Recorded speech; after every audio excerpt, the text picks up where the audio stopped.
We have all council members. The recording is in progress. I assume KCAT is ready for us. Yes, they are. Could you do a roll call for me, please? Sure. Councilmember Sack, Here. Councilmember Hudas, Here. Councilmember Badami, Here. Vice Mayor Risto, Here. Mayor Rennie. Here, all council members are present and accounted for. If you could roll the meeting decorum video, please.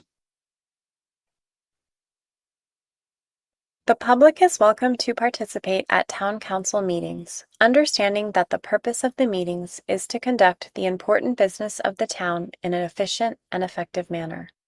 At each meeting, the following expectations of civil conduct shall apply. 1. For the benefit of the entire community, the town of Los Gatos asks that all speakers follow the town's meeting guidelines by treating everyone with respect and dignity. This is done by following meeting guidelines set forth in state law, in the town code, and on the cover sheet of the council agenda. 2. The town embraces diversity and strongly condemns hate speech and offensive hateful language or racial intolerance of any kind at council meetings. 3. Town council and staff are well aware of the public's right to disagree with their professional opinion on various town issues. However, antisocial behavior, slander, hatred, and bigotry statements are completely unacceptable and will not be tolerated in any way, shape, or form at town council meetings. 4. All public comments at the town council meeting must pertain to items within the subject matter jurisdiction of the town and shall not contain slanderous statements, hatred, and bigotry against non-public officials. 5. The town will go through the following steps if a disturbance results from a member of the public not following these rules.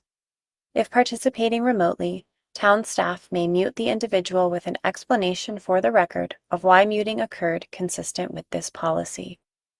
If participating in person, the mayor may call a recess for violation of this policy, resulting in the immediate cessation of the audio and video recording and the council exiting the chamber. Staff will determine if the individual should be removed or if all members of the public should leave, depending on the extent of the disturbance. In the event that all public members exit, only the press would be allowed back in the meeting. Once the individual or individuals leave, the council would return to the chamber and the mayor would resume the meeting. Persons disrupting a council meeting may be cited for violation of the California Penal Code Section 403. These expectations of conduct also apply to meetings of all town boards, committees, and commissions.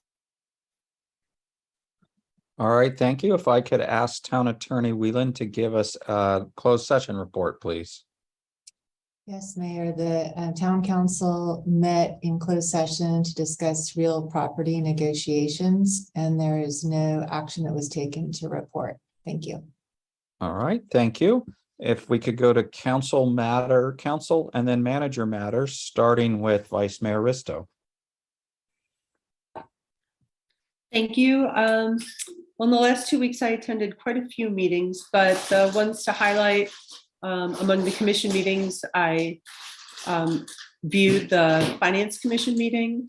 I also attended the Los Gatos Saratoga Service Providers meeting, where service providers, hospitals, people that bring in all kinds of mental and physical health gather together and network. And it's just great to watch them work together and see the work that's going on in our community and what is available. I attended a meeting with a small number of people to figure out next steps for this year for the United Against Hate Week. What activities could be possible in town. We had the Housing Element Advisory Board meeting last Thursday to receive public comment. It's still in the middle. Our Housing Element draft is still in the middle of its 30-day comment period. I don't know if our manager has more information about when that period ends, but for public input. I attended the monthly Green Streets for Sustainable Communities meeting, which is a variety of representatives and staff people from Mountain View, Palo Alto, Sunnyvale, a lot of different areas to talk about improvements that can be made and listen to different projects that are coming forward, a lot of which I think 2 of the projects we saw, besides implementing bike and pedestrian improvements, talked about stormwater catchment. And a lot of these improvements were put in the context of the best opportunity to do that is when new pipes have to go in or when a street needs other improvements. So how you take advantage of those opportunities. And let's see, on Saturday, the mayor may talk about it more, but we had our council retreat on Saturday, which was really great. And I just want to thank our directors for attending. Our staff members gave up their Saturday as well to spend time with the council, and that was really helpful. And afterward, I attended the Fiesta Day Art. So I want to give a shout out to the Kiwanis. That was really a wonderful day. I think it was cut in half by the rain on Sunday, but the attendance was high, and it was just another example of what a great community we have coming together. And I think that's about it. Nobody needs to hear every meeting I attended. Thank you. Thank you. Councilmember Sayak. Thank you. I attended some of the meetings that Vice Mayor Risto had mentioned. The only thing I do want to highlight is that for Cal Cities on the Peninsula Division, this is the group that Santa Clara, San Mateo, and San Francisco County are part of. Our representative that was voted at large to represent Santa Clara County is Sergio Lopez, a council member in Campbell. And so that vote happened among all the mayors in San Mateo and Santa Clara County, and he'll be representing us, and you should be seeing some mailings from him in the future on how best to represent the county in Cal Cities conversations. Thanks. Thank you. Councilmember Hudes.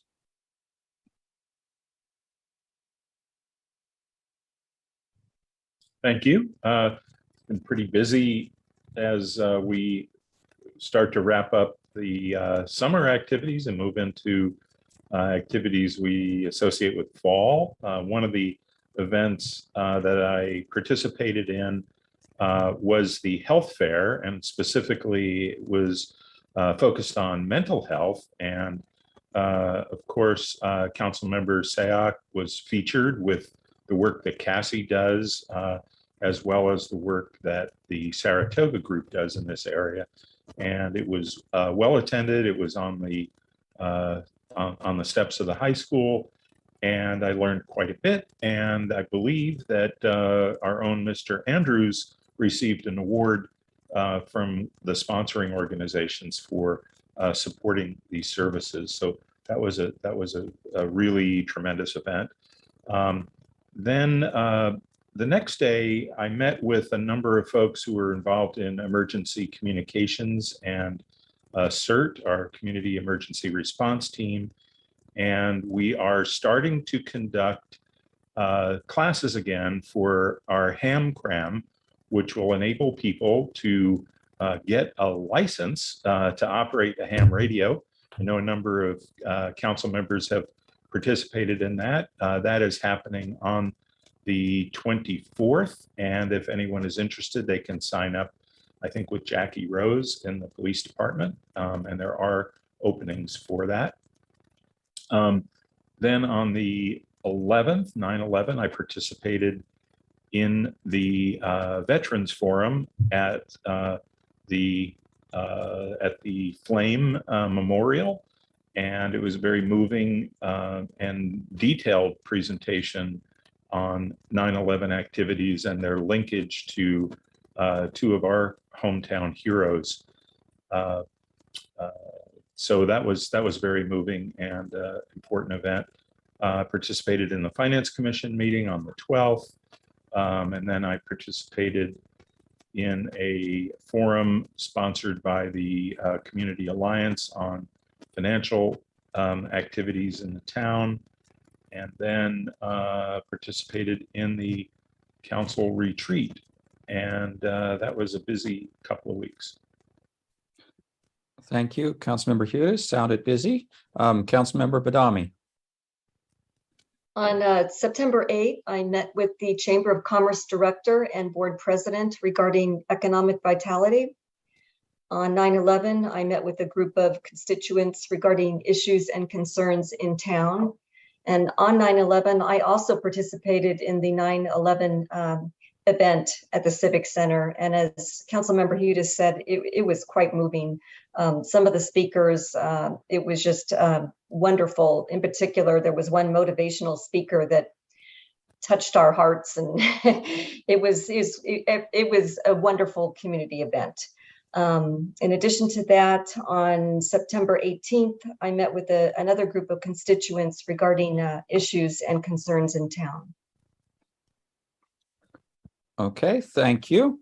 And for me, on September 7th, the Bay Area Air Quality Management District Board met in regular session and closed session.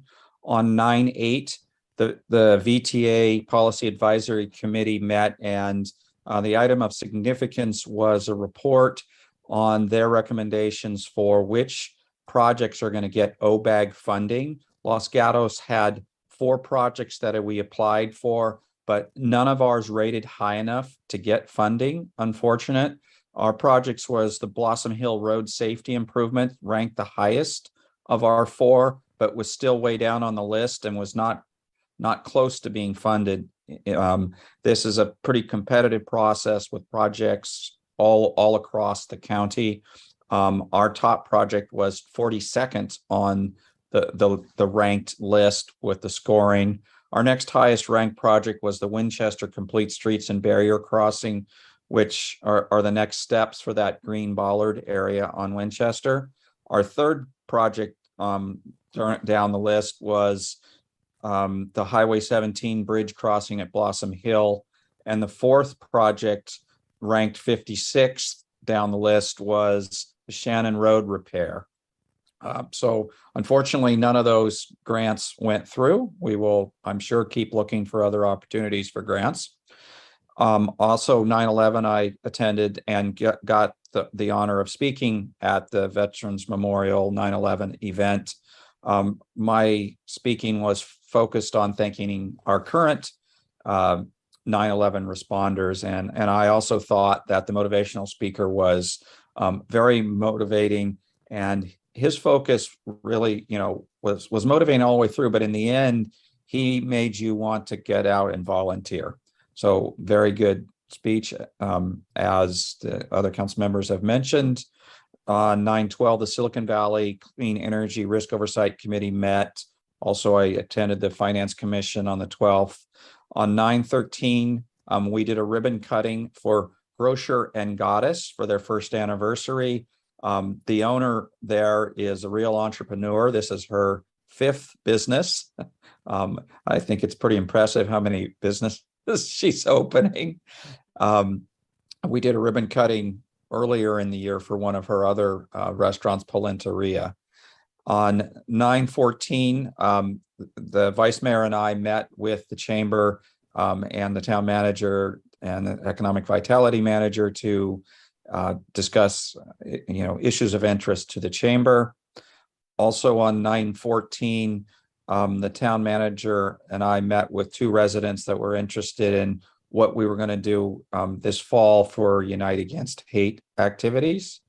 Also on 9/14, we had another ribbon cutting at it's sort of a furniture store, design store called Designs by Mish, which is right next to Cafe Dio.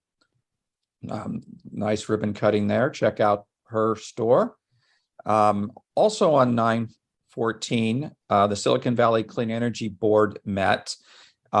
Items that were of interest that we approved the acquisition of 75 megawatts of lithium-ion battery capacity from the AES Baldy Mesa Solar Project located in San Bernardino County.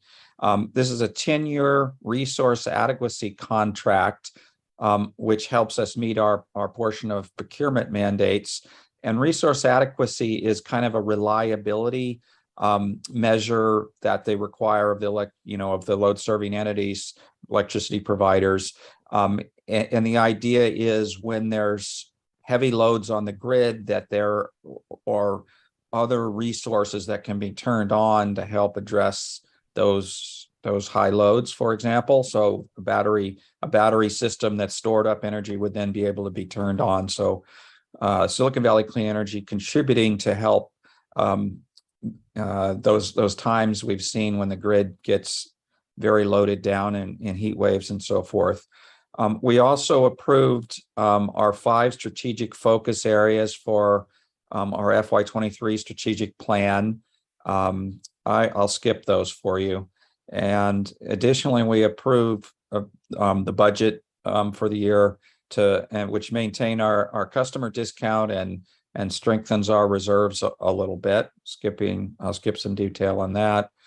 On 9/16, the VTA board had a workshop on the new BART stations that are coming in downtown San Jose on design options that they are working on for those BART stations.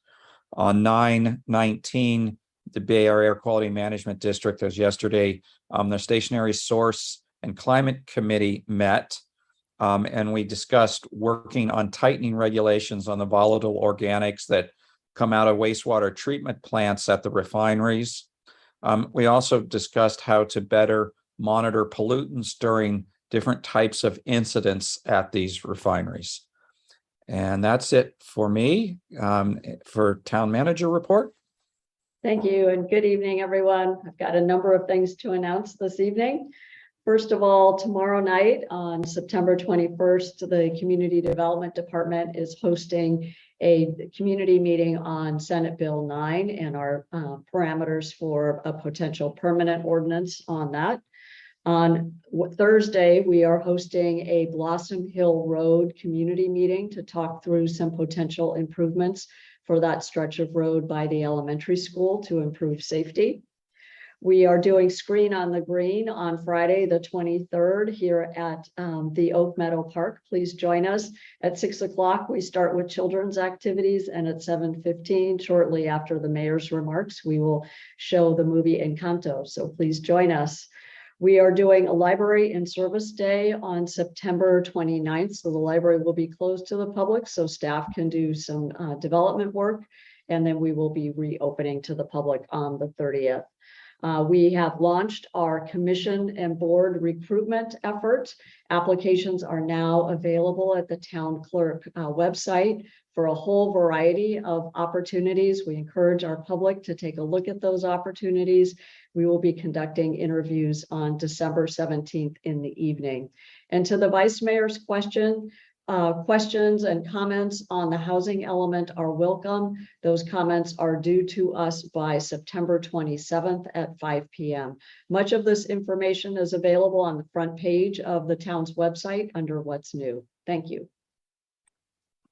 All right, thank you, town manager. Lots of things for people to do and see in Los Gatos. Next up is our consent calendar, which consists of items 1 through 8. Would any council members wish to pull an item? Councilmember Hudas. If it's okay, I'd like to pull item 4, please.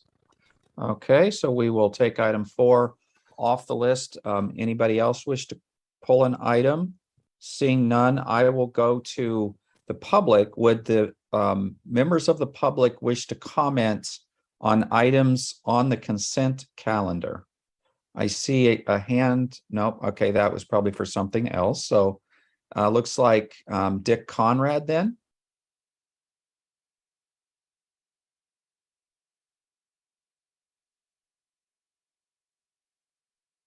So Dick, it looks like you are promoted. You need to unmute yourself. How about now? That's great. Okay. So as chair of the Community Health and Senior Services, I want to comment on item 1. Basically, the commission has been proceeding on our goals for the year, and one of which is to monitor the ARPA funds for the year. And we've had presentations from all the service providers that ARPA funds were allocated to at our meetings. We've also, our major initiative was the hub And I'm happy to report that the hub is now online at 55 plus and can be accessed through their website. And I encourage everybody to take a look at it. And our third item was our mental health initiative, and that resulted in a meeting with the service providers. And it looks like we will go ahead with a coordinated effort among the service providers on mental health. As to items 1, I would say the commission is ready to accept any responsibility that we are given. And if we're given the total responsibility, we're ready to do it. However, as I've always felt, the commission should have been part of the senior committee. And I'm sorry to interrupt, Mr. Mayor. Has the council had a chance to vote on the consent calendar? Yeah, I think, Mr. Conrad, you're commenting on item number 9, which we haven't come to yet. Okay, it was item 1 on what I received, so I'm sorry. Yeah, sorry for the confusion. On our agenda, it's item number 9. Okay. So we'll let you come back to that when we get to item number 9, which will be pretty shortly, actually. Very good. Thank you. Would anybody else from the public wish to comment on items on our consent agenda? Seeing none, I'll close the comment, come back to council for a motion or also comments. Vice Mayor Risto. Thank you. I move to approve the consent items 1 through 3 and 5 through 8. And in addition, I just wanted to say how exciting it is that the library received the grant to work on the children's garden. That'll be a really nice addition. So thank you. Councilmember Hudis. I'll second the motion. All right, thank you. Would council members wish to make any comments on any items on the consent agenda before we vote? Seeing none, I'll go ahead and call a question for the consent agenda, which is items 1 through 3 and 5 through 8 on our agenda. Councilmember Hudis. Aye. Councilmember Sayak. Aye. Vice Mayor Risto. Aye. Councilmember Badami. Aye. And the mayor votes aye. So the consent calendar items 1 through 3 and 5 through 8 pass unanimously. Next up will be verbal communications. And this is an opportunity for members of the public to address us for 3 minutes on items that are not on our agenda, but are within the bounds of town business. Let's start with Kylie Clark. Hello, Council. Thank you for being here this evening. My name is Kylie Clark, and I'm the Public Policy Coordinator at West Valley Community Services, as well as a proud resident of Los Gatos. I'm also a Los Gatos Planning Commissioner, but I'm not speaking in that capacity this evening. I'm here tonight to talk with you about the situation that our residents experiencing homelessness are in. I regularly go to the Los Gatos showers, which are held every Tuesday from 2 to 4 p.m. at the United Methodist Church. I highly encourage y'all to go sometime. I always really enjoy talking to our unhoused neighbors there. They're really, really great people, and I do think that you'd enjoy talking with them as well. I was at the showers during the heat wave that we recently experienced, and this was obviously a major topic of discussion. I can't tell you how hard it was for our unhoused residents to withstand that heat while living outside. That level of heat is absolutely deadly, and nobody should have to be outside during that. The folks at the showers told me how even in the shade, there was no reprieve, and many of them genuinely feared for their lives because of underlying health conditions and the deadly nature of that level of heat. Nearly every person there asked me why the town didn't have a cooling shelter. This is a very basic, fundamental, and crucial service to offer during the few hottest days of a heat wave like that. And as a town, we have a responsibility to ensure that every person who sleeps here has a safe place to go when it's no longer safe to sleep outside. Obviously, it's too late to offer a shelter for that heat wave, but this demonstrated the importance of being prepared to open a temporary shelter in times of great need. This includes not only cooling shelters, but also heating shelters during lethally cold nights, and smoke shelters should we have devastating wildfires again. People experiencing homelessness died this past winter because of the cold, and being forced to breathe in such an intense amount of smoke can cause permanent damage. You might recall how bad the smoke was from the wildfires a few years ago, and I know that there were periods of time when I didn't even step outside, and our unhoused residents should have this option as well. Heating, cooling, and smoke shelters are a fundamental service, and I truly believe that it's possible for the town to offer them at little to no cost through partnerships and through creativity. I implore you to, at the very least, look into this, but I really implore you to actually make this happen. And I'm happy to work with you as well to do this. We have a moral obligation as a community to acknowledge that there are people sleeping outside within our borders and to keep them healthy, safe, and alive. Thank you. Thank you, Ms. Clark. Are there any questions for Ms. Clark? I don't see any, so thank you for those thoughts and ideas. I see the town manager taking notes. And for everyone's awareness, the library does serve as a cooling, warming, and smoke shelter during the library's business hours, 10 to 6 daily. The town does not have overnight shelters, but we welcome people to please enjoy our library during those extreme temperature days. Thank you. Thank you for that update. And next, Susan Testa. Okay, hi. That's a hard act to follow, what I just heard. I agree with her 100%. It would be great if the library was open a little bit later during those events. But anyway, that is not why I'm here tonight. Nice to see all of you. Thank you so much for listening to me tonight.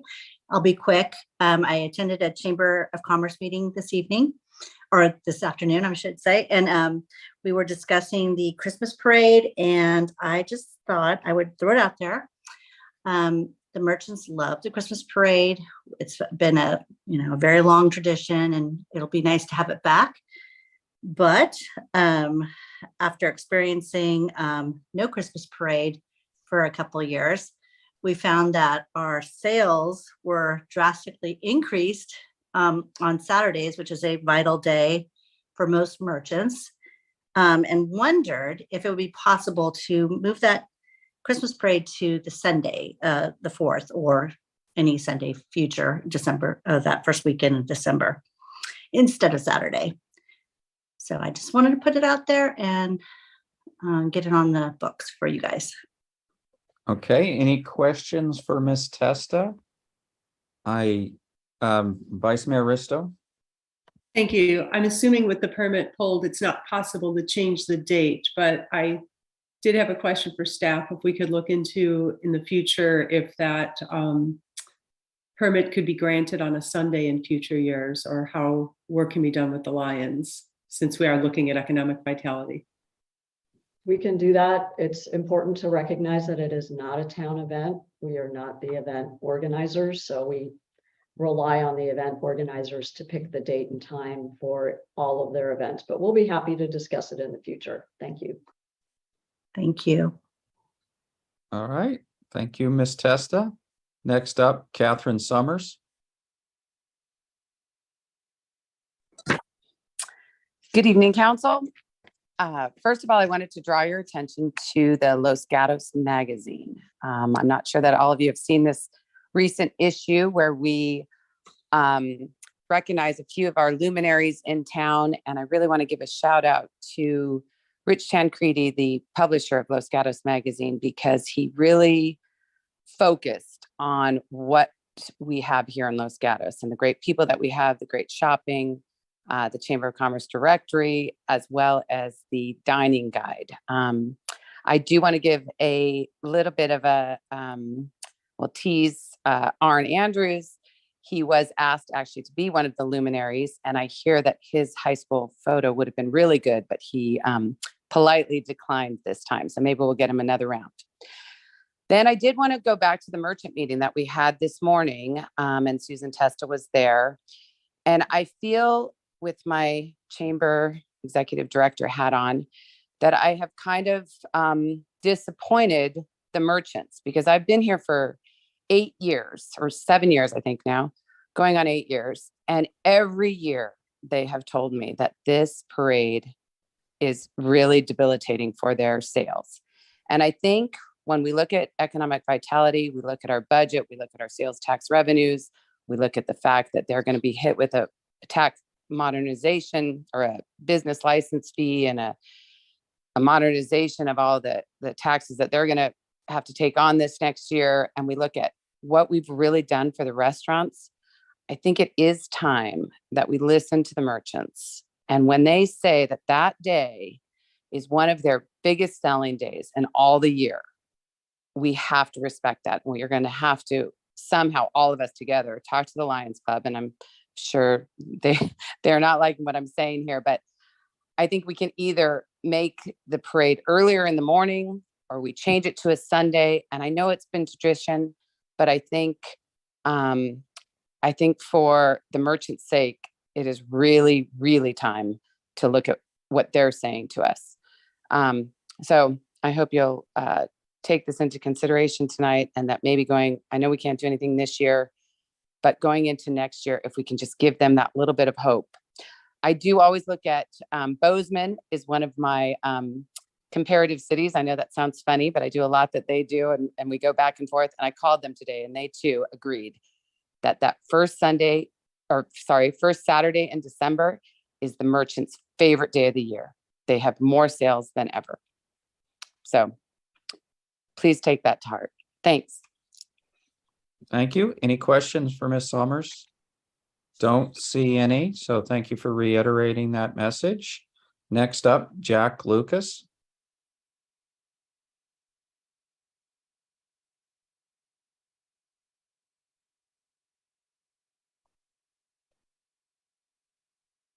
His hand went down, but I think I'm pretty sure he wants to speak. Former mayor from Montecito, and also I think on our West Valley Mission College Board. Mr. Lucas, you are promoted and unmuted. That's it. This is a different Zoom than I'm used to. Thank you, Mr. Mayor, members of the council. My name is Jack Lucas. I live at 17171 Xena Avenue in Montecito. And I appreciate being allowed to appear before the board at this time. First thing I'd like to do, I'd like to thank the city clerk, Ms. Wendy Wood, for her very hospitality that she afforded me when I came into town hall to learn how to Zoom into a Los Gatos Town Council meeting. Thank you, Ms. Wood, and it took me a little time to get in, but I think I'm in. There are just two things I wanted to do. One, in my former life, yes, Mr. Mayor, you mentioned I was the mayor of Montecito for 5 terms, also a 5-term council member. In my other life, I'm now currently a trustee for the West Valley Mission Community College District. Just finished my 5th term. I will be on the ballot. I'm running unopposed. I'm not campaigning. I went back on the board for the Los Gatos Community Concert Association. So there are 2 points I want to make real quickly. I just want to introduce myself as a trustee. If you ever have any questions, I govern trustee area number 5, which is half of Los Gatos. If you ever have any questions about the community college district, please feel free to call me. I'm a lot easier to reach the West Valley Mission Community College District. I'm a lot easier to reach than going through the switchboard at West Valley or Mission College or the district. Secondly, what I wanted to talk about, I recently rejoined the Community Concert Board, the association's board. And I was surprised to find out that for the first time in a long time, town of Los Gatos has not supported the council. So I told President Kevin that I would come down and discuss it with the board. I want to thank Mr. Ryan Baker. He gave me a very thorough answer why we missed the deadlines. I completely understand. I will be on your front porch in June, requesting some help in the past, as you have, and as also as the town of Monte Sereno. I'm going to make it in 19 seconds. And again, those are the two things. I just appreciate meeting you tonight, even though it's on a screen. And that's all, folks. Mr. Lucas, I have a question from Councilmember Hudis for you. Yes. Thank you. Thank you, Mr. Lucas. And it was a pleasure speaking with you at the community health event. I am not as familiar with this series in a formal way, but now I know that you are highlighting that the town, maybe there was a missed deadline or something like that. How long has this community series been going on? And you know, during the course of that time, has the town been supporting it in some way? First answer is an easy one. We're celebrating our 75th year. The records, I don't know if you can see me, I can certainly see you, but my records go back to 2005, where both Los Gatos and the town of Los Gatos and Monte Sereno has given a small amount to the budget to keep the series going. I believe that they have supported long before 2005, but the only written documentation I have is 2005. At that time, it was an $800 donation. And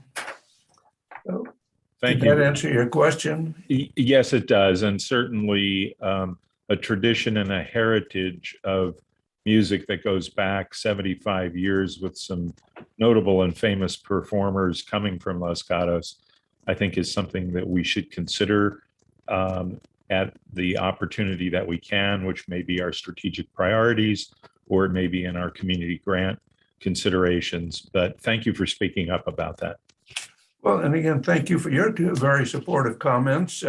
I also enjoyed our meeting there on the Los Gatos High School porch there in our brief conversation. And yeah, that's, I thought that was a great event, that health fair.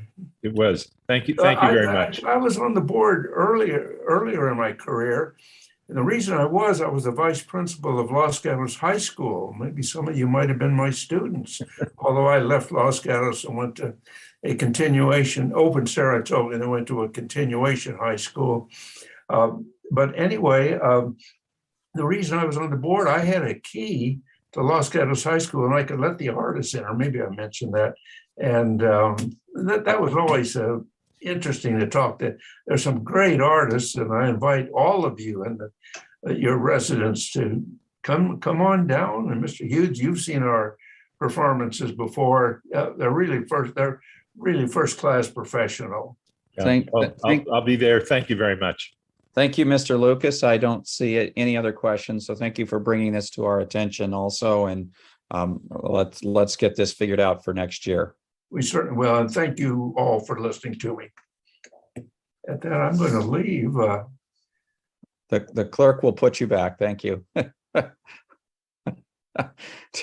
Is there would anybody else like to address us on items not on the agenda? Seeing none, I'll close verbal communication for items not on the agenda and bring us to agenda item number 9, which is to discuss the roles and responsibility of the Community Health and Senior Services Commission. Mr. Mayor, did the council want to consider the item that was pulled from the consent calendar at this time, or does that move to the bottom? Our tradition is to move that to the end of the agenda. Thank you. So we'll go to item number 9, and I'll turn over to Mr. Andrews. Good evening, Mayor and Council. So you might recall that back in March of 2021, this council had a joint session with the Community Health and Senior Service Commission to discuss basically their upcoming work plan. One of the things council requested of the CHSSC was that given the pandemic and kind of the implosion of service provision, that the CHSSC kind of do a gap analysis of the current services in town and then come back to council with some recommendations. So that did occur in June of 2021. And then coming out of that conversation in August of 2021, the council established a new senior service committee to develop a roadmap for a longer term view and goals of what senior services could look like in the town of Los Gatos. At a recent Community Health and Senior Service Commission meeting, several commissioners asked questions regarding, now that we're a year into the new committee, what the expectations were of that committee, and if the council had a direction or clarity for both committees of roles and responsibilities.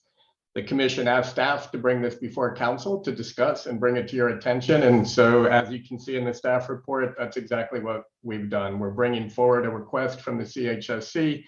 And also in the staff report, we've provided some options for council, but this does not limit what could be a multitude of options. This is just some of the ones that staff thought of as liaison to both the committee and the commission. You can see one of the options is once the senior committee finishes up their comprehensive report, they have established their goals, and those goals have been adopted by this council, and they're supposed to conclude with a comprehensive report that then they become a part of the CHSSC to watch and monitor how the longer term goals are progressing going forward. Another option, in the beginning, when the council asked to create the subcommittee, staff was a little hesitant because of the size of the committee to include the entirety of the Community Health and Senior Service Commission members. But having watched both bodies for the past year, staff no longer has concerns about the size of the senior committee. And that could be another option, is to go ahead and include the remainder of the commissioners. It already includes the youth commissioner and the chair for that commission. Another option is to just leave both as they are, but perhaps create some clarity around what the council's vision is for either the committee or the commission's roles and responsibilities. And then, as I mentioned, this is not exhaustive. The council may also have ideas of how they would like to see both the committee and the commission move forward in the future. With that, staff is available for questions.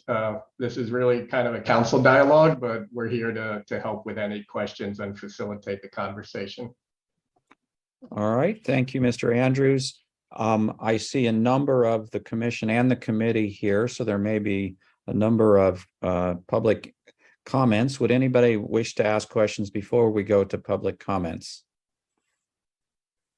Seeing none, I will open up public comment on this item. I'll start with Tom Pickrow.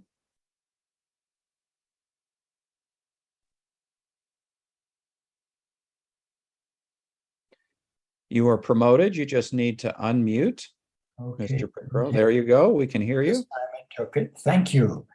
Good evening. So I'm Tom Pickrow, Chair of the Senior Services Committee, and thank you for reviewing the roles and responsibilities of our committee and CHSS Commission working on senior issues, and we appreciate any clarity you would like to provide. Our Senior Services Committee has a very clear deliverable, and that is to provide a detailed roadmap. Essentially, I think of it as a strategic plan for senior services in Los Gatos to the town council by the end of this calendar year. So we're I want to say we're very happy to have had this opportunity to work with terrific committee members and community leaders who have been so engaged in this process during the past year. At present, we're hard at work on the roadmap plan based on the goals we identified for you in June. Now, we're happy to have all members of the CHSS Commission on the committee as suggested in option 2, if the council would like to do that. Also, I think many members would be happy to try and help out in the next year in terms of implementation with and under the CHSSC if the council wanted us to do that as well. We want to be supportive in any way we can.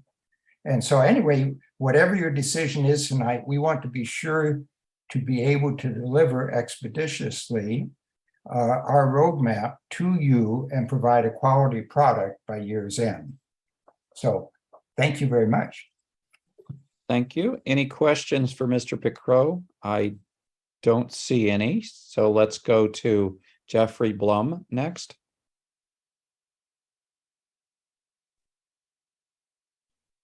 Hello, everyone. Can you hear me? Yep. Hello. Hi. So yes, as all of you probably know, I'm on the Community Health and Senior Services Commission. And on the commission, we started putting together some goals for the last year. And many of the goals that we put together are items that the committee, the senior committee, has been started working on. But these were goals that originated with our commission, and they were already underway. We were already working on them. So my concern has been and continues to be duplication of efforts. And also, it was always my understanding, and it appears that Tom is indicating that the committee's work will end fairly soon with a roadmap. That was always my understanding, that the committee was created for a specific purpose. And once it came up with this roadmap, then that would be the end of it. My concern is if the committee continues to operate alongside our commission, then there are going to be, and this is in reference to option 3 in the staff report, there are going to be times where there's going to be questions about who does what, what's under our jurisdiction, what's under their jurisdiction. So I, quite frankly, don't think option 3 is workable.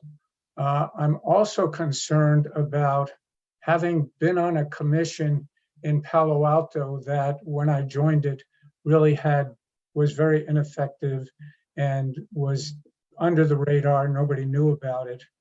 I'm concerned about what would happen to our commission if we have this other committee operating alongside our commission. We're already having problems with recruitment for our commission. We're already understaffed. So I don't think that that would work. The other options are perhaps doable, but honestly, I think the best thing is for our commission to just, for the report by the committee to be completed, and then for that committee to sunset, and perhaps later on it can be renewed. But I think our commission should continue on being the Senior Services Commission, or the go-to place in the town. Thank you. Okay, Mr. Blum, let's see if there's questions for you. I do have one question. So one of the thoughts I have is the committee, when it was put together, we pulled in some professional experts, shall we say, that work in the field. We have somebody from the county office, and we have a couple people from some of the nonprofits in town. Do you think it's important to keep them involved in the implementation and thus choose an option that would keep them engaged, obviously while bringing your commission involved in the implementation per your concerns and suggestion? Well, it's a good question. We've been working on mental health and substance abuse issues for the past several months. And that's one of our goals for this year, is to see how we can improve in those areas. And what we've been doing, and what we did last year in terms of reviewing deficits in senior services in the town, is we consulted with experts. By way of example, we've been talking to experts from El Camino Hospital, from Good Samaritan, Cassie, So I certainly, we intend to continue to investigate and to consult with experts.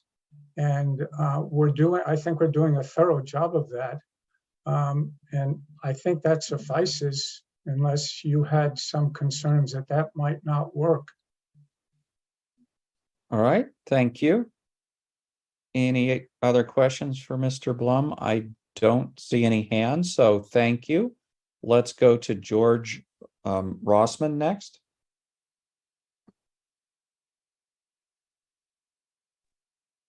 Am I unmuted? You are, go ahead. Okay, I'm also a member of the Community Health and Senior Services Commission. When we established our goals for this year, recognizing that this new committee was created, we focused on the information hub and mental and behavioral health.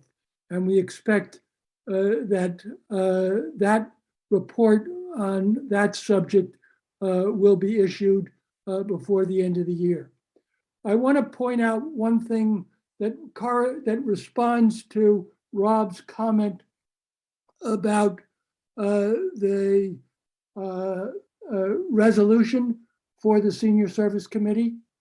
It states that the committee should take into account the value proposition of recommendations, estimated level of effort, potential providers and service provision models, availability of timing and service delivery, and future funding requirements.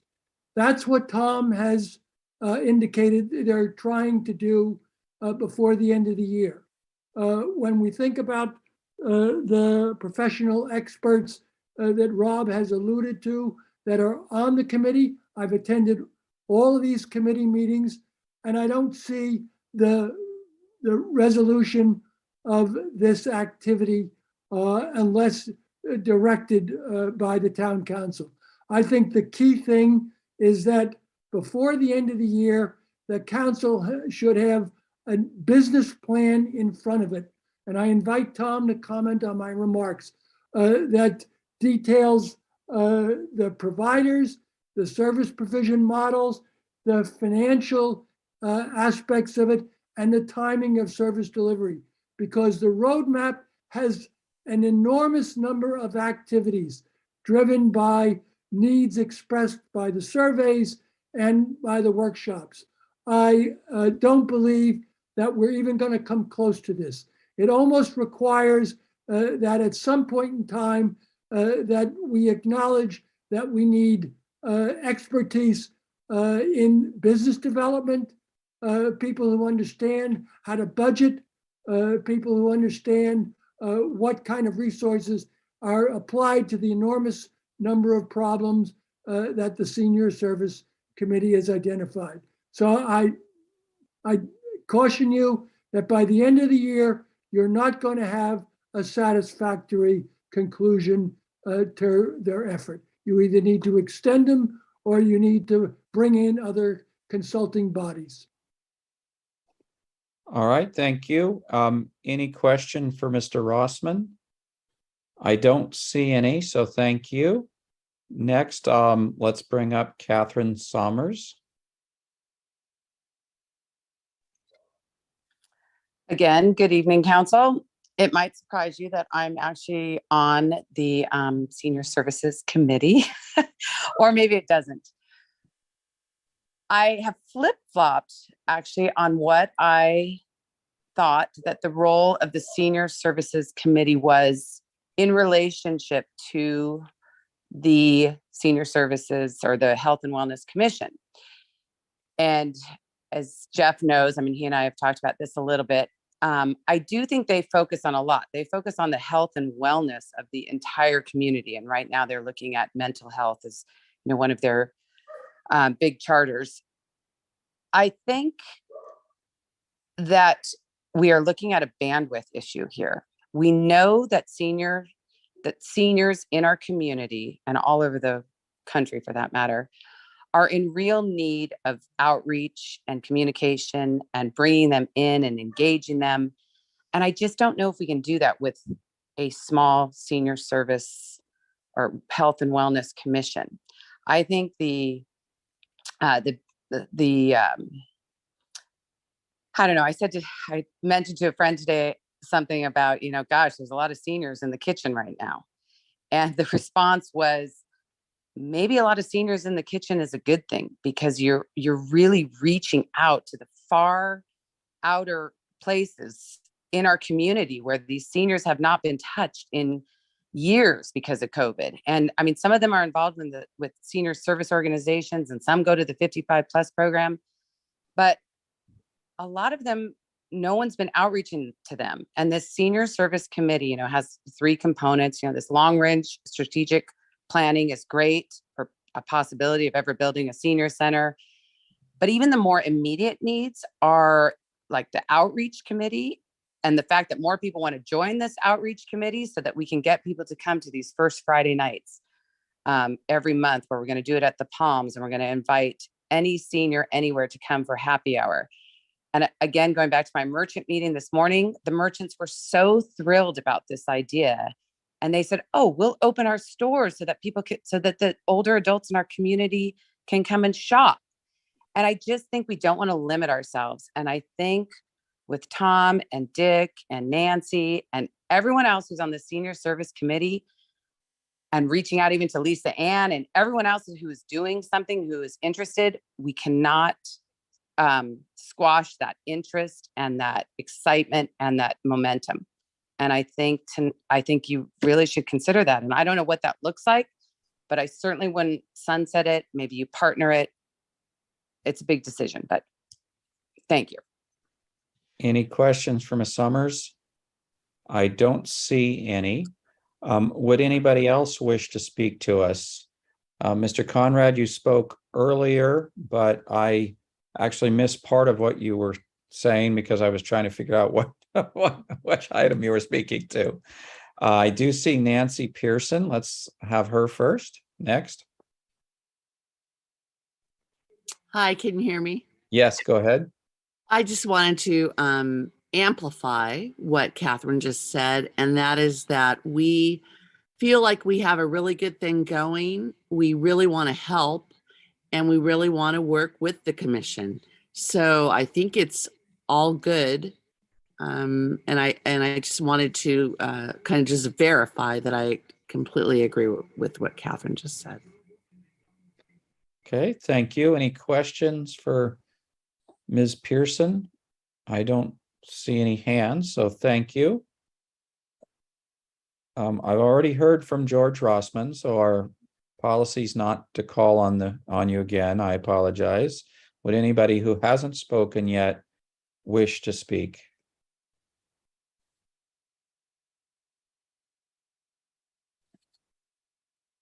I don't see any more hands. So I will close public comment and come back to council, probably for questions at this point. Vice Mayor Risto. Thank you. I guess I have a question for staff, because this looks like somewhat of a unique, well, option 1 looks like a unique proposal for a sitting commission. When I think about when I've served on commissions, we've had ad hocs, we've had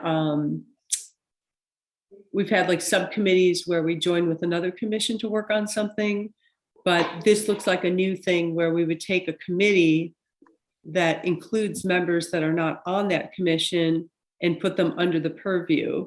There are some attractive things to that to me, but I'm just curious, like, how does that structure? And could any commission do something like that? If they had, for example, the Complete Streets Commission, which came from other things, had a bike valet, and there was a pool of volunteers that they kind of went to, but there wasn't a bike valet committee made up of members that also weren't on there. So does this set a precedent? Does this fit with anything we've done before? Can you walk me through that a little bit?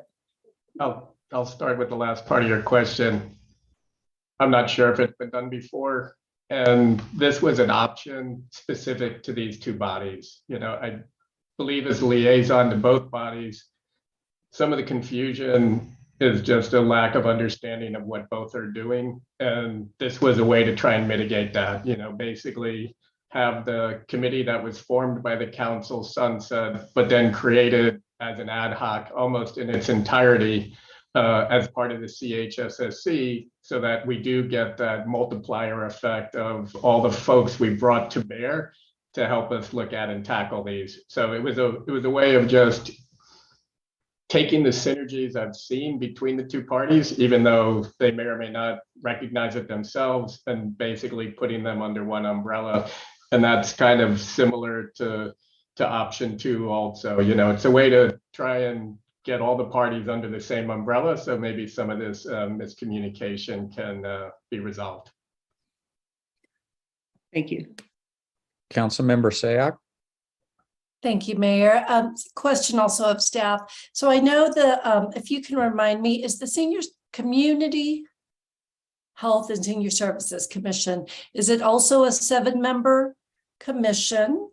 And there was a mention of vacancies. So if you could just remind me the number, and if there are vacancies, how many and for how long we've had that. I think. Thank you. It is a 7-member commission, and like all our committees, it includes a youth commissioner where appointments were just made, I believe, at their last meeting. So that vacancy will be filled. Since I've been the liaison for the last 5 years, I'm going to say on average, historically, at least 2 vacancies every year. Currently, with the youth commissioner coming on board, and then the recent appointment of Commissioner Canal, we're going to have 1 vacant commissioner seat. Okay, thank you. And Mayor, would you like us to just wait until all further questions? Yeah, let's see. Councilmember Hudes probably has some more questions. Let's go with him first. Thanks. I had one question and then a few observations, having participated a great deal of my time in the last 9 months or so on this. The first question is, at the time when this was when this resolution went into effect, I believe we also made an allocation of $500,000 to essentially recover our senior services that had deteriorated during the pandemic. And so we actually, I think, used ARPA funds to do that. Has the Community Health and Senior Services Commission delivered a report to the council or to anyone else on the status and the success of those expenditures, and if they were successful, any observations on how to sustain those services so that we don't end up with a shortfall in those areas where we did allocate a significant amount of money? I know that there's ongoing work, but I'm just wondering if there is a report on what we've done and how we've done with that money. Thank you for the question, Council Member. So the Community Health and Senior Service Commission was asked to try and be the overseer of those ARPA grants. Basically, 3 entities received grants. One was KCAT, one was the Saratoga Senior Coordinating Council, and then one was the Los Gatos Rec 55+. All 3 of those groups have given preliminary reports, including financials, to the CHSSC. There are still residual funds remaining with both KCAT and with LGS Rec 55+. The SASE deliverables have almost been entirely completed now that the health fair has concluded. The intent is to bring a final report, but they have received preliminary reports from all 3 ARPA recipients, including a financial disclosure of money spent. Thank you. And Mayor, I had a few comments. Is it time for that? Yeah, go ahead. So, the context for this, as I'm sure the council remembers, but I want to make sure the community also remembers, is that we've been going through a period of time where our senior population has been growing to somewhere around 30% of the population is over 60. At the same time, our senior service delivery model had been, I would say, faltering, including numerous vacancies on our CHSSC before this effort was started. And in that context, the pandemic happened, and certain services just stopped being provided to our seniors. Some of them, such as adult daycare, have not started yet. And so the effort to recover from that, I think, is a serious effort that really requires the whole of our population to address, not just seniors, but the whole of our population. And so, for that reason, the comments by Ms. Summers really resonated with me, that this is not an or situation where we have one group do it or we have another, but this is really an opportunity for an and. And I've seen the engagement of quite a few people in this process and quite a bit of enlightenment about what is possible. And I'm really excited about the work that the committee is doing to develop and write a roadmap. And I would not be as skeptical as some members of the public are on the ability of the committee to do that and to do it in a way that makes sense. And I think that that's the point when the council has that report in front of them to really make changes if necessary in terms of the organization, whether to merge or to stand up new committees and commissions. And so just to kind of get the conversation rolling, I strongly believe in an and solution for this, which to me looks a little bit like option 2. And in fact, I do remember my motion that led to the resolution was for every member of the CHSSC to be a part of this new committee. But there were reasons why we didn't start. And I think that but the reality is option 2 would add, I think, only 4 more people at this point. And we've already had the involvement of Mr. Rossman and Mr. Conrad on an ongoing and very involved basis. So I think it would be adding 4 people to that committee until it completes its work. So just some comments and thoughts about that. Thank you. Let me slip in a question here for Mr. Andrews before I go to Councilmember Sack. Have you checked with the members of the senior committee to see if they all want to continue on? Because implementation is another, I think fairly large time commitment over a large period of time. Again, many more months, I assume 6 months or something. Do all members of that committee want to continue on, or able to continue on, and have the time for it? And Mayor, just to clarify, when you say committee, I believe you mean commission, and I know it gets confusing this evening, but are you referring to the members of the CHSSC if they? No, I'm referring to the committee that has people appointed from nonprofits in town, a member from the county department, so forth. Those are people that we kind of brought in, because they have different expertise and connections, and I would want to make sure that they all still have the time to continue with this, or I wanted to understand if they all still have the time to continue with this. Thank you for the clarification. So we haven't done an explicit polling of the group, but none of the members of the group have indicated that they have a definitive time horizon beyond which they won't be able to go. So we can do that and poll the group, but to date, no one has given me the indication that beyond a certain date, they can no longer participate. Okay, thank you. Let me go to Councilmember Sack. Thank you. I'm going to just share my comments, and I'm in agreement in that I don't think I'm in agreement that I don't think option 3 is in my mind, something that's going to be a workable. But I do think there's an opportunity with either option 1 or 2. In many ways, both of them acknowledge that the work has to come together. And I actually like the idea of having it sunset, so to speak, but only in the sense that the committee would just be something under the Community Health and Senior Services Commission.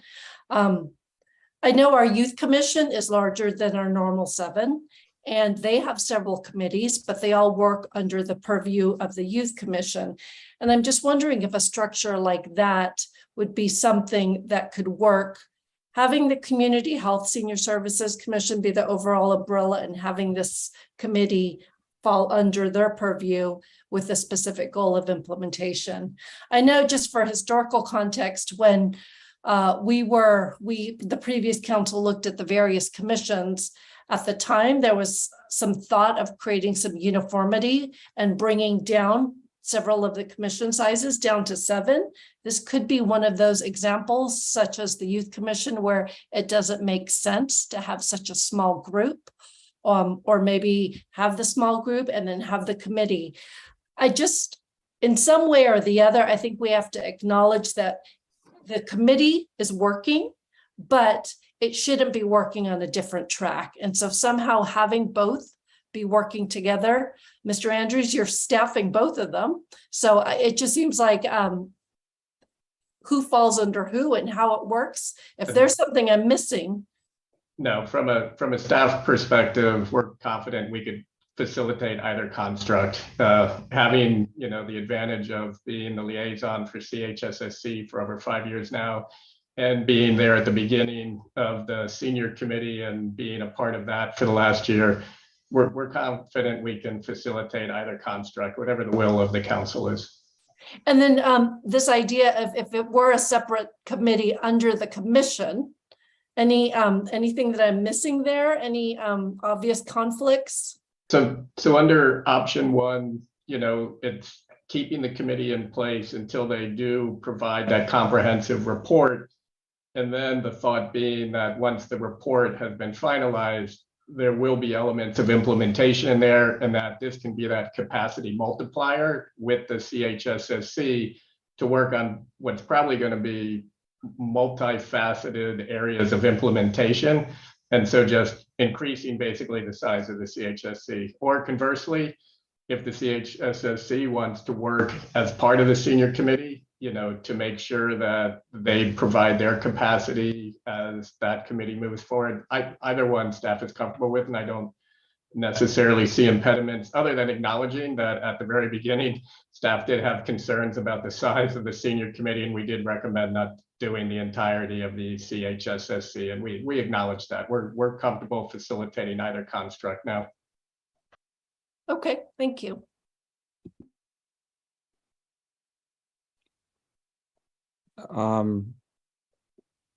Let me go to Vice Mayor Risto because she hasn't had an opportunity to speak, and then I'll come back to you, Mr. Hudes.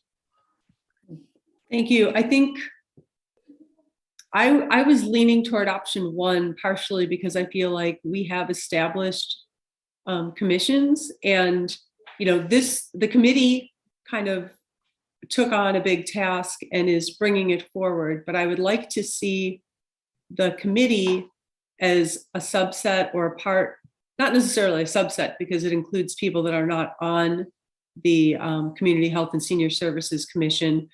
But one of the things I'm thinking about is as that committee finishes the report and then works on another level, I don't know what recruitment would be like. If there are people that would want to go off, if somebody wants to go on, that might be something to work out for another conversation.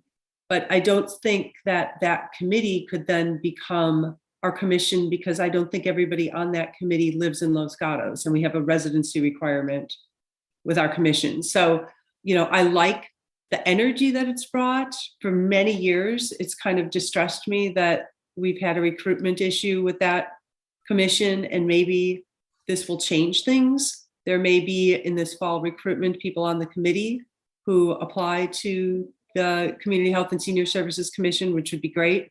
I would like to see the work continue. I think there's a great synergy. So I haven't worked on this as long as Councilmember Hudes, but I am the other council member right now on the Senior Services Committee. And the work is good. The people are dedicated. I want to see that work continue, but I also know that in the past I've sat on transportation commissions where, for example, for all the right reasons, we created the Bike and Pedestrian Advisory Commission to create a bike and ped master plan. But as time went on, there were questions of, well, what falls under transportation and parking? What falls under bike and ped master plan? And, you know, staff was trying to figure out which reports went where. And there was sort of a sense of, well, that should be our decision, or this should be your purview. And so I just think that once the main impetus for creating the group is achieved or appears to be achievable, then we start folding things back together again and have, at this point, a much larger group, but one group looking at it. And then there can be subcommittees like the Youth Commission, as Councilmember Sack outlined. So I'm really strongly leaning toward option one because it seems cleaner. It fits with the structure that we have of commissions. I don't want that to limit my creativity, but I just feel like that makes the most sense. Councilmember Hudes? So this is really tough because I think at the very beginning, when we established this committee and the objectives, we knew that there would some overlap. I agree that at some point, the Community Health and Senior Services Commission should be ultimately responsible for some of the implementations that are in the roadmap. There are others, by the way, that we might want to think about involving other commissions in significantly. For instance, in housing, the Planning Commission, it's a big issue, senior housing. For instance, transportation. There are significant ideas that we really need to work with our Complete Streets and Transportation Commission on. What I'm saying is that although option one is attractive, I think it's premature because we're kind of getting the structure or the solution before we've agreed on what it is we're really going to do. And so I would be much more in favor of option two for now until the work is completed.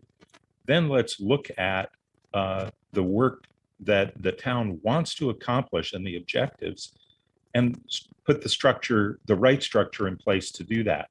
It might be expanding, it might be creating some joint working groups, but it to me, to jump to number one at this point would, I think, in some ways, disincentivize some of the people who've put a tremendous amount of work into the commission and the report. I think, remember, there are a couple of people who we've engaged in this who were, I would just say, unhappy or dissatisfied with the way the town was proceeding under the CHSSC, and I would want to keep them motivated through the completion of the report until there's a logical structure that we need to put in place to implement these things, and they're going to be tough.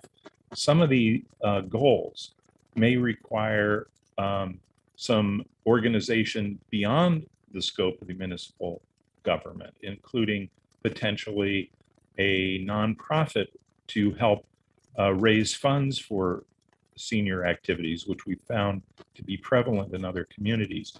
So I'm not saying that one is inappropriate. I'm just saying I think it's premature, and that there will be a bit of a disincentive for some of the folks to do that. And hopefully our CHSSC will be up to full capacity with all of its members appointed by the time that this work comes to a conclusion, and the CHSSC can deliver a report on the success of the funds that were allocated. And remember that commission has a wide purview. I would be very interested in understanding the goals within the health arena that I don't think we've really covered with the council yet. So that to me says something toward the end of the year when we make any restructuring decision, but I would be in favor of pulling the remaining 4 members of the CHSSC who haven't been involved, and to do that through option 2, to include them in the development of the roadmap and the report, not to exclude them, but to include them in the development as that roadmap finishes. So I'm willing to make a motion at this point. I don't know where it's going to go, but I think it sounds like it maybe a motion would move things along. I don't know, Mayor, what do you think? Go ahead with the motion. So I would move to adopt option 2, which would be to have the members of the CHSSC join with the Senior Services Committee through the completion without changing anything of the charter or endpoint for the Senior Services Committee. Vice Mayor? Thank you. I'll second the motion. I think when I was talking about going to option 1, I had a vague timeline in mind that it would happen after the report. And so, you know, potentially into next year. And given that there's more work to unfold and that while this goes on, the rest of the, you know, with your motion, the rest of the Community Health and Senior Service members would be part of the committee. I think this is a good first step. And then I think we can then look at when and if it's appropriate to move to option 1. So I'll second the motion as it stands. Let me ask a question before we go, before I go to the next person. So, Mr. Andrews, would the CHSSC, if we move all the members onto this, would they also be having their own commission meetings and working on this? Or would this be sort of all of their work? I believe their commission would remain intact and still have their monthly meetings. When I've heard them discuss it at various meetings over the past year, it would more just being able to also provide, you know, their insight and their capacity to the senior committee. And yet they do still have some things that probably won't be addressed by the senior committee, including trying to come up with a mental health roadmap that they'll work on separately through the CHSSC. Okay, I think that's helps me a little bit. Councilmember, well, let me go to Councilmember Badami because we haven't heard from you yet. Thank you. I think it was clear that option 3 was not going to work for any of us. Option number 1 and option number 2, they both had their selling points, but I'm drawn to option number 2 as well, because for me, it has the most potential for a more productive outcome. So I will be going along with the motion in support. Councilmember Sack? Thanks. Just a question of staff. One, is there a timeline that decisions have to be made? And is there something that triggers this conversation? In terms of sunsetting or anything like that, no, there is not a timeline. Both the committee and the commission are functioning at a high level independently. There are synergies, and now that the committee is a year into its mandate, it's more just saying, how do we best coordinate these activities and both of those. I will just say this is a good problem to have, and I would like to acknowledge both the committee and the commission. We have a lot of individuals that are very passionate about senior services at a time in our town where we really need that. So once again, from a staff perspective, this is a good problem to have. I'm happy to facilitate any outcome and do what we can to make sure we keep leveraging all the individuals that want to be involved in senior services in the town. Okay, thanks. And then a question of the maker of the motion that could possibly be amendment. So understanding that we're looking at until the completion of the report, would you be amenable to specifying that when completion of that report has occurred, then the council will reevaluate again the proper structure depending on the outcome of that report. Yes, absolutely. And I think that was actually the intention of the original resolution, that the council would evaluate the right structure for implementing the roadmap that we so badly need. Okay.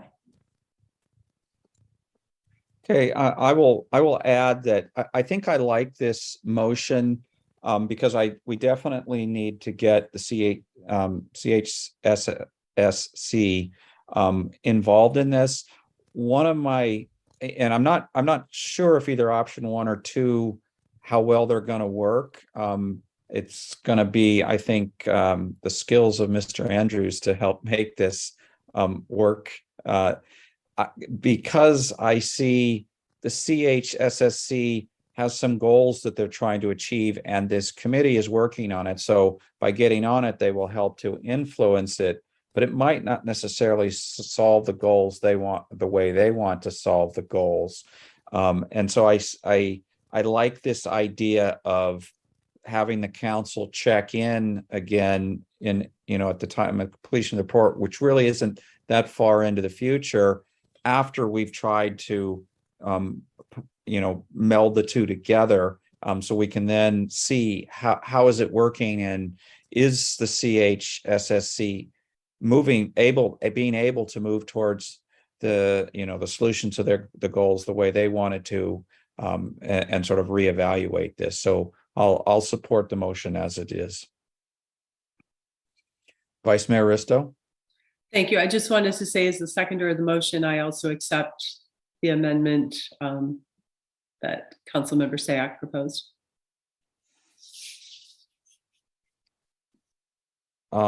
Did the maker of the motion accept the amendment?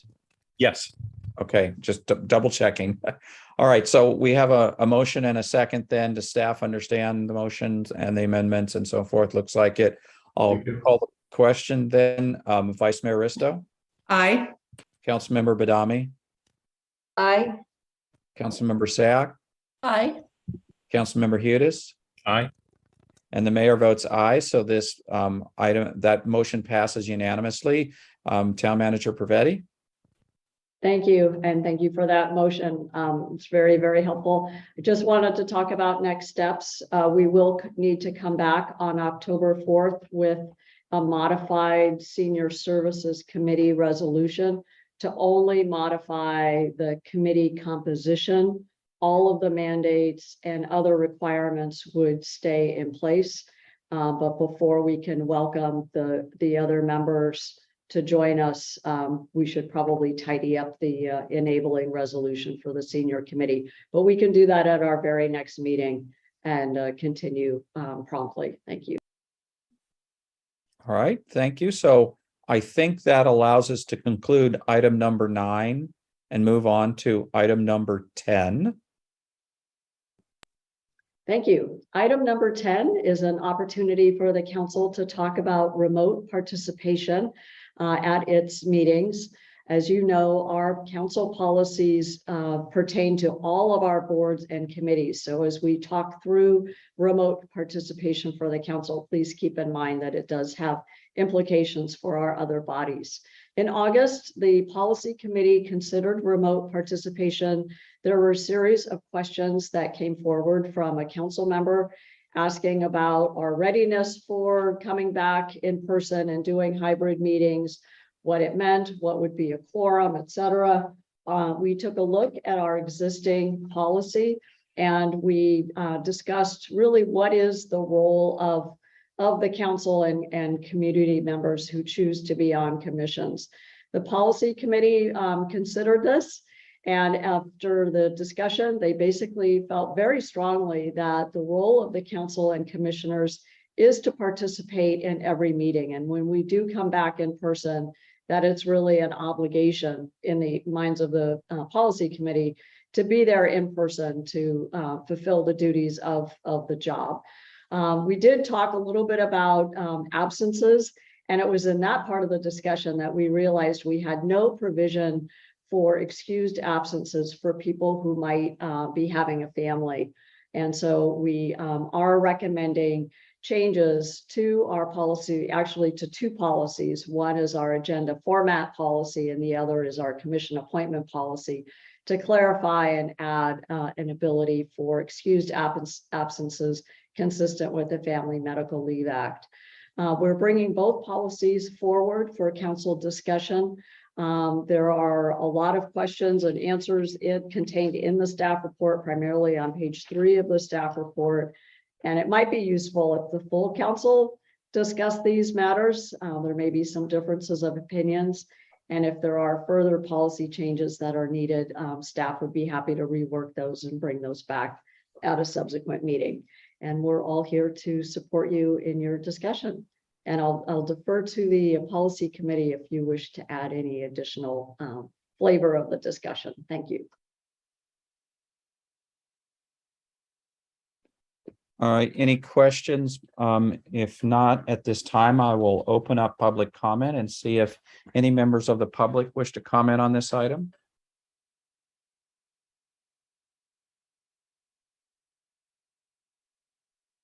Not seeing any hands raised, so I'll close public comment on this item and come back to council members. Comments, questions, motion, Vice Mayor Risto. First of all, I want to thank the policy committee for discussing this and especially for bringing up the Family and Medical Leave Act, because I did sit on a commission where we lost a very valuable and dedicated commissioner because she had a baby. And it seems like, of course, we should be extending to our commissioners what is extended to employees in this state. So thank you for that. Councilmember Sapp. Thank you. And actually, it's just a quick question or recommendation. And I do appreciate the red line that is in our policies and procedures. Wondering if we could just clarify or I guess generalize it so that the last sentence would say, consistent with the FMLA and California Family Rights Act, absences of up to 12 weeks of parental leave constitute excused absences. Having just done my own policy handbook, I know that parental leave now extends to also adoption and not necessarily biological birth. So if we could just clarify that.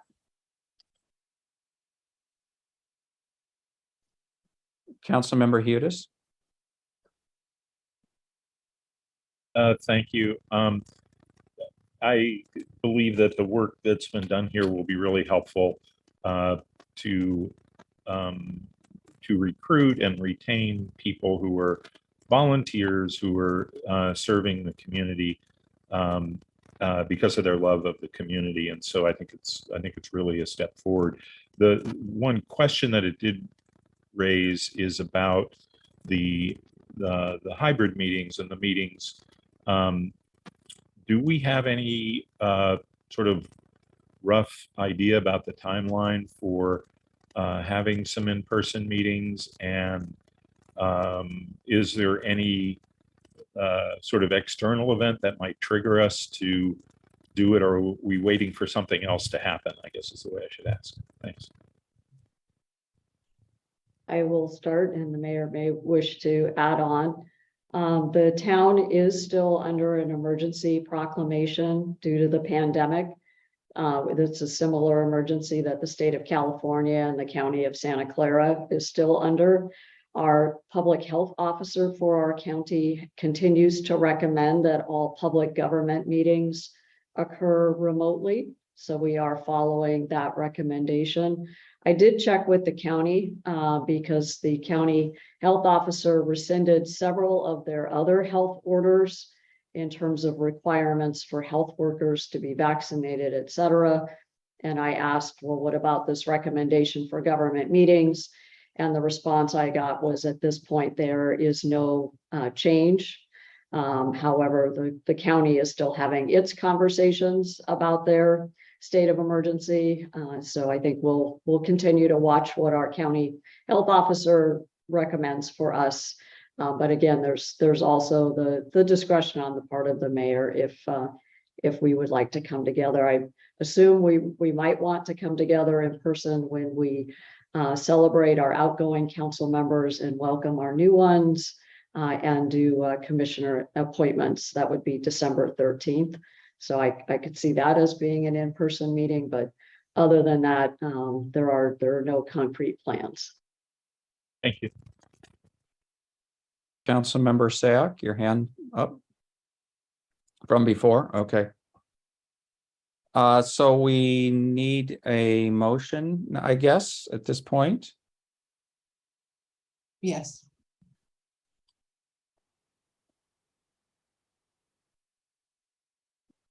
Vice Mayor Risto. Thank you. I think, I think the policy committee did a great job discussing these issues. It doesn't appear that we have a lot of differing opinions.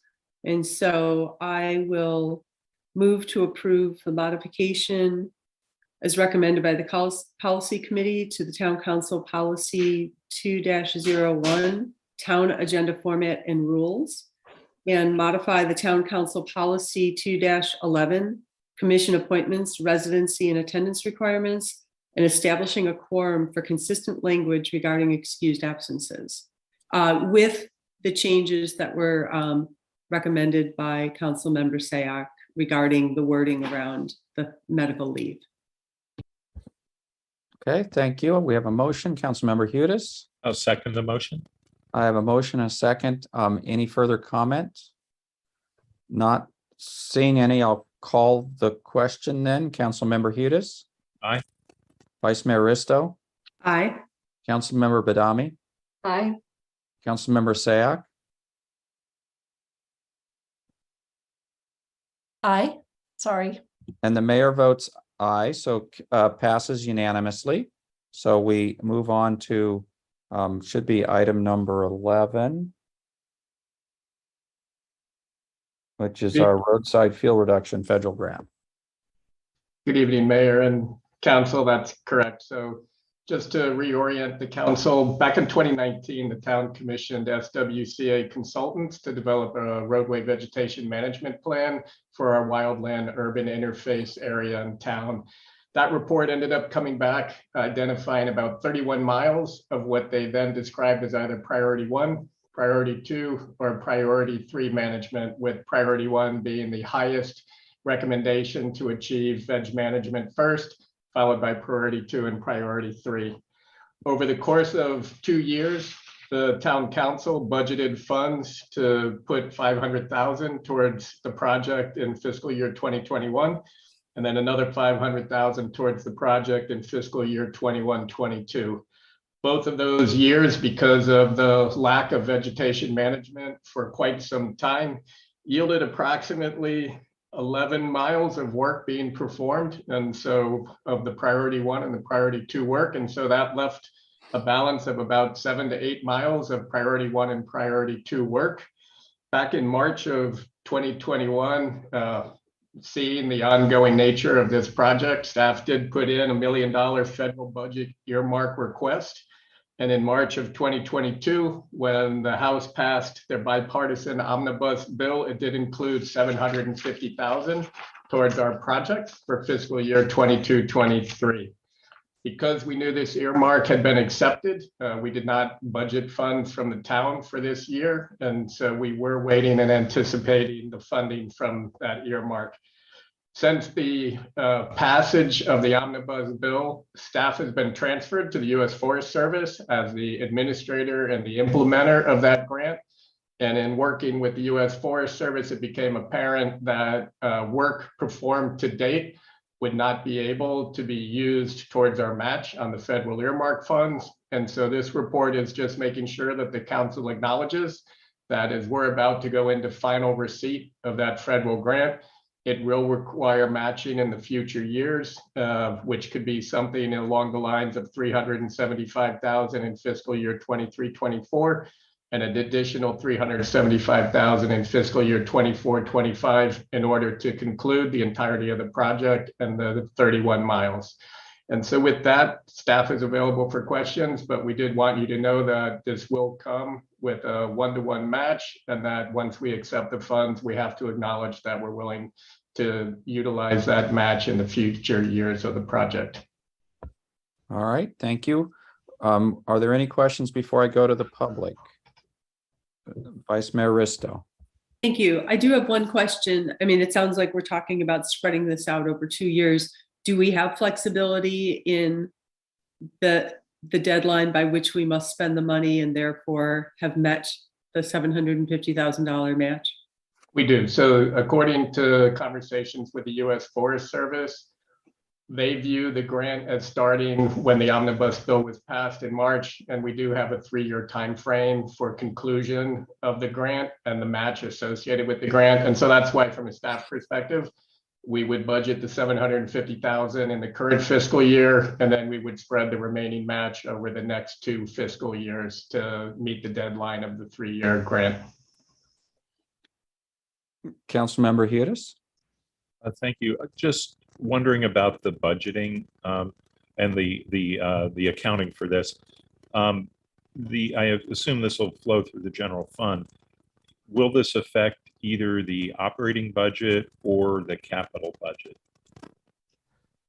These funds, and thank you, I see Interim Director Anvari joining the conversation. These funds have typically flowed through a CIP project that's identified in the CIP. But Interim Director Anvari, would you like to add anything? Yes, thank you. Thank you for the question. So On is correct on the way that it's going to go to the through the CIP project. But when we have to come up with a matching fund, that will be coming out from other sources, either from the capital special project or either from the unallocated balance from the GFAR fund. Thank you. I will add one more piece of information. Right around the same time frame that we were requesting the federal earmark, we also did receive state funding, and that state funding included $2 million for the Santa Clara County Fire Department to put a pilot program together for defensible space and vegetation management. That team is in place, and it's my understanding, speaking with Captain Mathiasen from that team, that work performed by that unit can probably be used towards the in-kind donation required by the federal grant. I need to clarify that, but they've worked with federal grants a lot, and he was fairly certain that any work they do in town, which they will be doing, basically free because it's part of the grant funding. This item. Not seeing any hands raised. I will close public comment, come back to council. It looks like we don't need a motion on this unless for some reason council members were concerned about the budget and wanted you to not take the grant, correct? That would be correct, Mayor. We are in the final stages of all the documentation with the U.S. Forest Service. They want to release funds prior to the end of this fiscal year, which actually coordinates well with when we typically do the vegetation management. We typically do it in those early winter months. And so we just wanted to touch base one last time and make sure the council understood there would be a match component associated with this. And once we receive the funds in the future budget, will come with revenue adjustments and things of that nature. Okay. Is there any further questions from council members or a motion to not take the grant? I don't see any hands. So I will close item number 11 then, and we will go back to item number 4, which was pulled from our consent calendar. And I'm going to have to look to see what number 4 is again. It's EMC Planning Group amendment to their contract.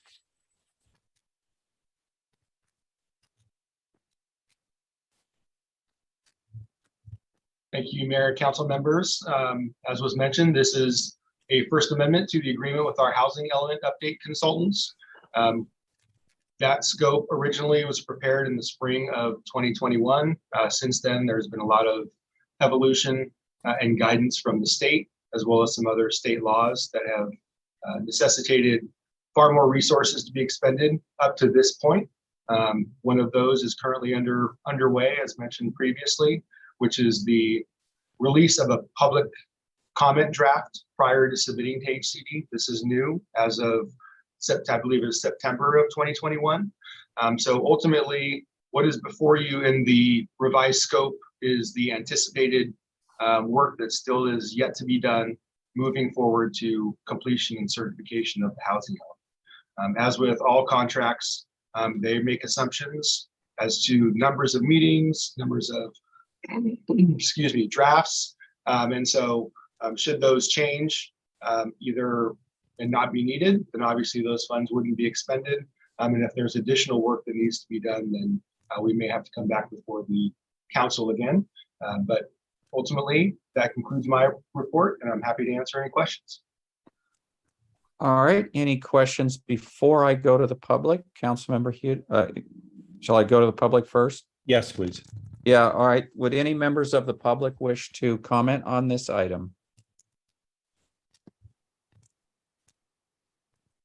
I don't see anybody interested in commenting on item number 4, so I'll close public comment and go to Councilmember Hughes.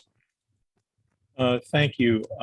I pulled this item for a couple of reasons. One is it's a significant change, and I think the public should be aware of what's happening. And then secondly, I had some questions about the ability to complete the work under this extension.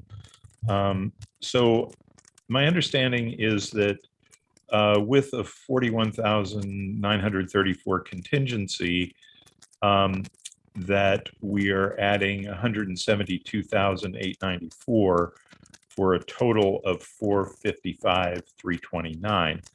And so my first question is, was any of the 131,500 that's additional covered by the previously approved contingency?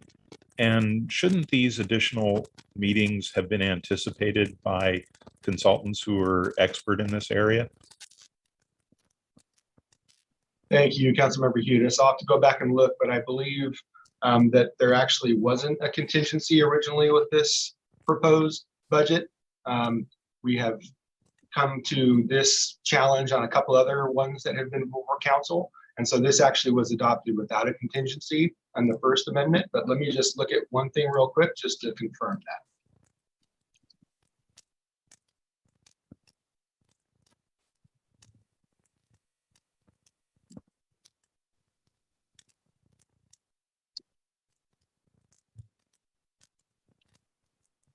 Yeah, so it looks like the original 282 and change did not include a contingency.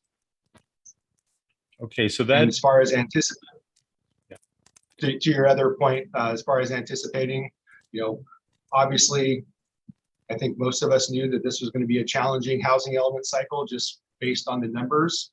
But as we got further guidance from HCD, that ultimately proved to be even more difficult from a resource perspective.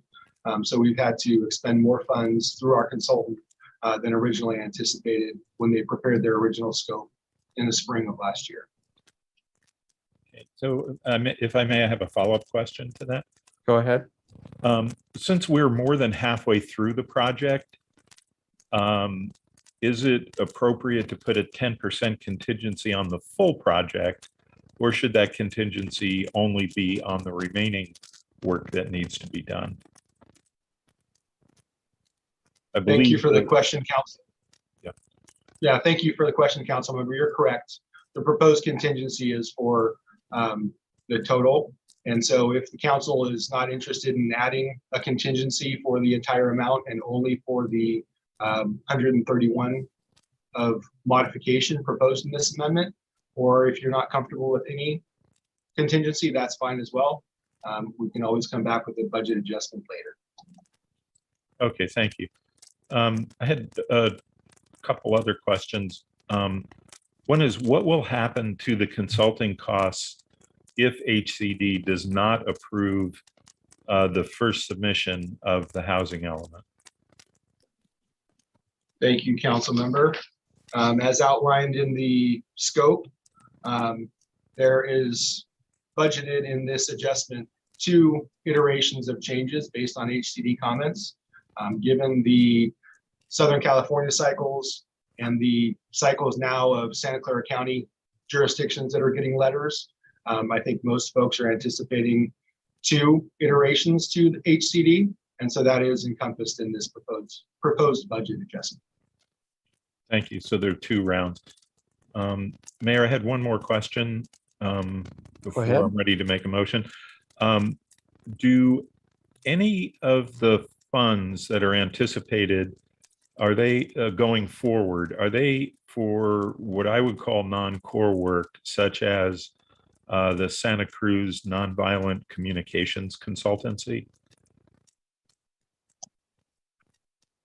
I don't recall if they're specifically, because that is, as you've seen before, a sub-consultant. We imagine that there will be some additional work necessary with the affirmatively furthering fair housing groups. And so that could be one of them. But I don't know that that is, it's not expressly written in here as to which sub-consultants that might encompass. Okay, thank you. Mayor, I'd be prepared to make a motion unless I don't see any other hands, so I'd say go ahead and make a motion. okay, so I move to approve the request, but instead of 41,934 contingency, to make that contingency 13,150, which would apply to the work that's prospective. Okay, I have a motion. Would anybody like to second this motion? Vice Mayor Risto? I have a quick question. So this either way encompasses the anticipated amendments to the general plan that we'll have to do to accommodate the housing element? I mean, I'm looking at this on the options. Is that what's included here? So there is an optional task that has a $2,500 price tag. Those general plan amendments probably would mostly be handled by staff. So that might be something that we don't need help with from the consultants, but we want to make sure that we're covering all our bases. Okay, so in this motion, is it covered, or is that if we see that staff cannot do that and we need consultants, we have to ask for money again? It was the intention. In this motion? I'm sorry, it was my intention to cover that option. Okay, because we know that's going to be necessary. Okay, thank you.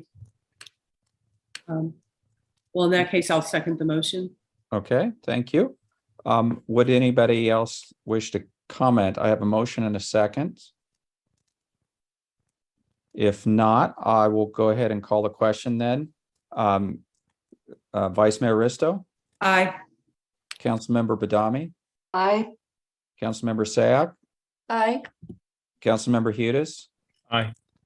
And the mayor votes aye. So item number 4 passes unanimously with the modification to the contingency being 13,150 instead of 41,394. And with that, we have completed this agenda item, I believe, and completed our agenda. So unless anybody has anything else, I will adjourn our meeting. Thank you, everybody, for tonight's work. We'll see you. Renee?